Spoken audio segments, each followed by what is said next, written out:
Have to is a topic of discussion among many of the students and sometimes even among scholars as well.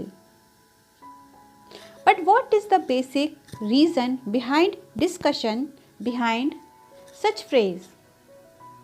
Actually, many of the people believe that have to is a modal auxiliary verb. Then some people think that it is a principal verb. So actually have to is neither a modal auxiliary verb nor an auxiliary verb. In fact, it is not a helping verb or auxiliary verb. It is a principal verb or main verb. So why the people get confused behind using this word or this phrase, have to?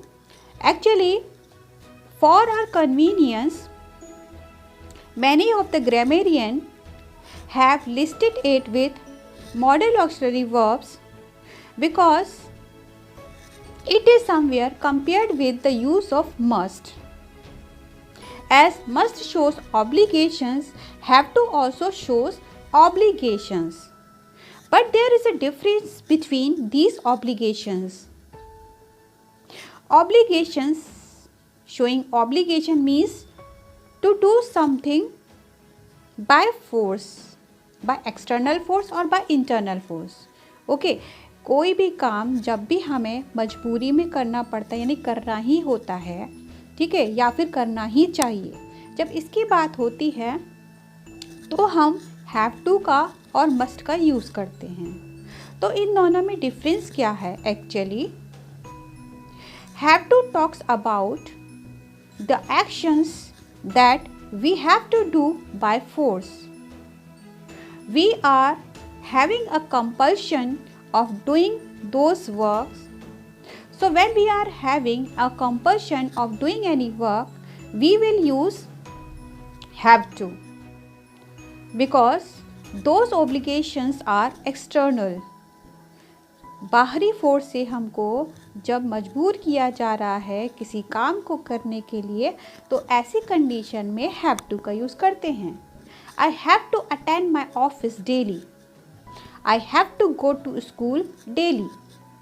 हमारा मन नहीं है school जाने का, लेकिन हमें जाना ही है. हमारा मन नहीं है ऑफिस जाने का, लेकिन हमें जाना ही है. लेकिन जब हम बोल रहे हैं we must always speak the truth, we must always speak the truth, तो यहाँ पर हमारी कोई मजबूरी नहीं है. एक तरह से यहाँ पर एक ऑब्लिगेशन है, लेकिन एक ऑब्लिगेशन एक सलाह के रूप में है ना. तो हमें कोई फोर्स नहीं कर रहा है, ये हमारी इंटरनल, हमारी जो आंतरिक इच्छा है, हम उस बात को फॉलो करें या नहीं करें. We must never tell a lie. Okay, तो ये हमारी इच्छा है कि उस बात को हम फॉलो करें या ना करें.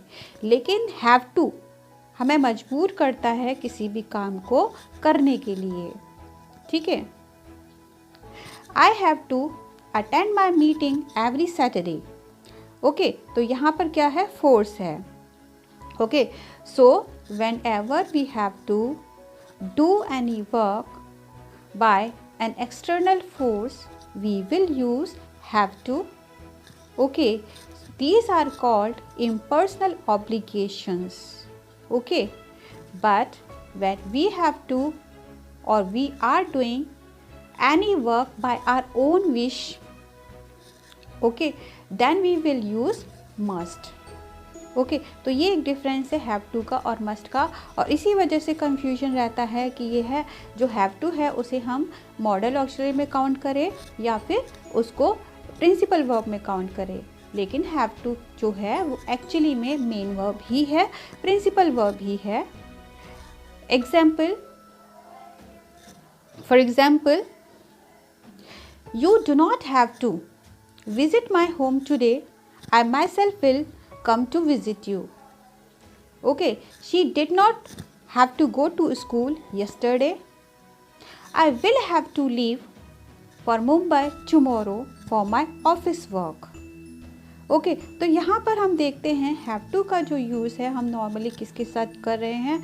डू के साथ कर रहे हैं, डस के साथ कर रहे हैं, विल के साथ कर रहे हैं.